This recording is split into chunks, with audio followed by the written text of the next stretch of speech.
Olá, pessoal! Sejam bem-vindos a mais uma aula aqui do canal Plantas Daninhas do Agro. E o tema de hoje é para falar destes herbicidas aí, ó, dos herbicidas inibidores dessa sigla grandona aí, que significa os inibidores da síntese de ácidos graxos de cadeia muito longas. Nós vamos falar de forma mais específica do S-metalaclor, mas nós tivemos outros herbicidas importantes nesse grupo, como o alaclor e o acetoclor. Hoje nós vamos focar no que a gente mais usa e o que mais tem por aí, que é o S-metalaclor. Então, se você gosta desse tipo de vídeo, já aproveita para curtir, compartilhar com os amigos. Se você ainda não é inscrito, aproveita para se inscrever e ativar o sininho para não perder nenhuma notificação de aula nova.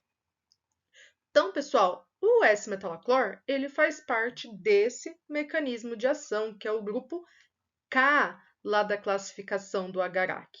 Nós também temos a trifluralina e o pendimetalin, que também são do grupo K, mas eles são inibidores da formação de microtúbulos, que a gente vai ver numa próxima aula também aqui no canal. Bom, então vamos falar um pouquinho destes herbicidas do S-metalaclor.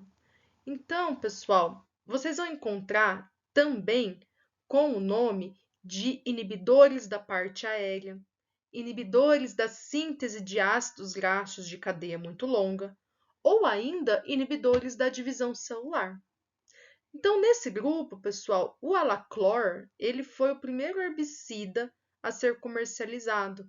E na época, ele teve assim um grande impacto na agricultura, porque ele era um herbicida que poderia ser utilizado em soja, em milho. Ele tinha um amplo espectro de ação, então controlava gramíneas e folhas largas, e não havia a necessidade de incorporar ele ao solo, como era o caso da trifluralina na época, que era a sua principal, né, o outro ingrediente ativo competidor com ele na época. Bom, e aí, pessoal, estes produtos eles fazem parte desse mecanismo de ação e são do grupo químico ali que vocês podem ver da cloroacetamidas. Então, as cloroacetamidas, elas têm sido ali um dos grupos de herbicidas bem utilizados no mundo, desde ali do primeiro herbicida desse mecanismo lançado lá em 1954. São produtos que controlam plântulas, né, plantas jovens de muitas espécies ali de gramíneas, que são anuais. Também acabam controlando algumas folhas largas, algumas eudicotiledôneas antes da emergência, ou ainda quando elas são bem pequenininhas, logo após elas saírem ali, emergirem no solo. E nas áreas, pessoal, que são tratadas, que são usados as cloroacetaminas, o que acontece? As sementes, elas vão iniciar, as sementes das plantas daninhas, iniciam ali o processo de germinação, mas elas não conseguem emergir.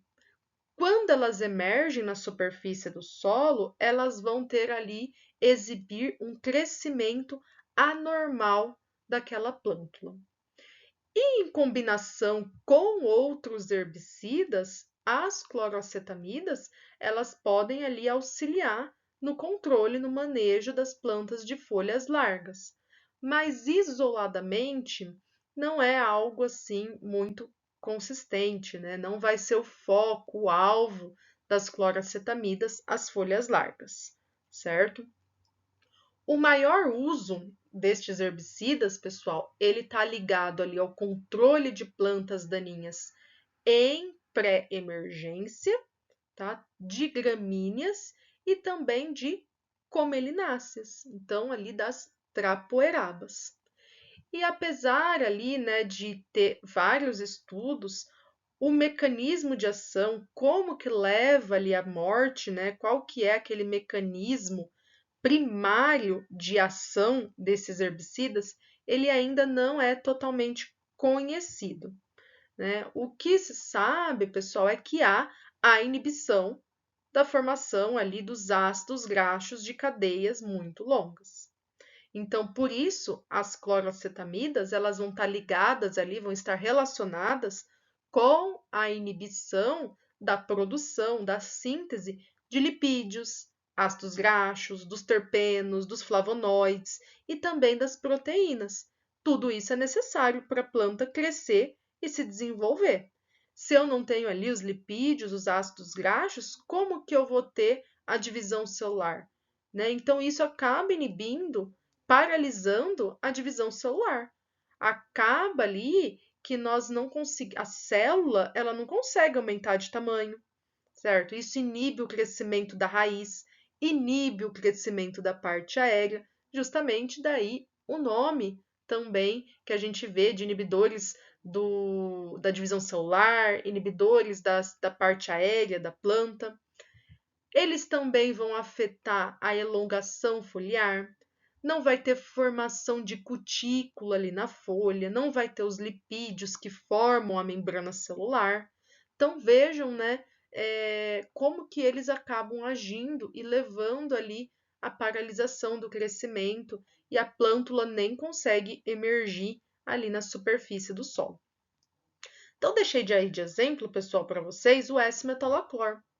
Então, ele é ali registrado no Brasil para uso em diversas culturas, tá? Então, nós temos ele controlando principalmente as gramíneas anuais, algumas perenes também, e também as comelináceas, e um pequeno número ali de plantas de folhas largas, e por isso, justamente, ele acaba sendo utilizado em mistura, em associação com outros produtos que vão fazer essa parte do controle de folhas largas, como a atrazina, por exemplo, como o metribuzin, lógico, dependendo ali da cultura em que nós estamos falando. Bom, lembram que a gente falou que esses produtos, eles são pré-emergentes, então a absorção via foliar, ela praticamente é nula, então ele é utilizado para o controle em pré-emergência, e aí nas gramíneas, as gramíneas absorvem esse produto ali na solução do solo através do coleóptilo, e as plantas de folhas largas através do epicótilo, certo? Então, é essencial que essas aplicações sejam feitas antes que a planta emerja na superfície do solo.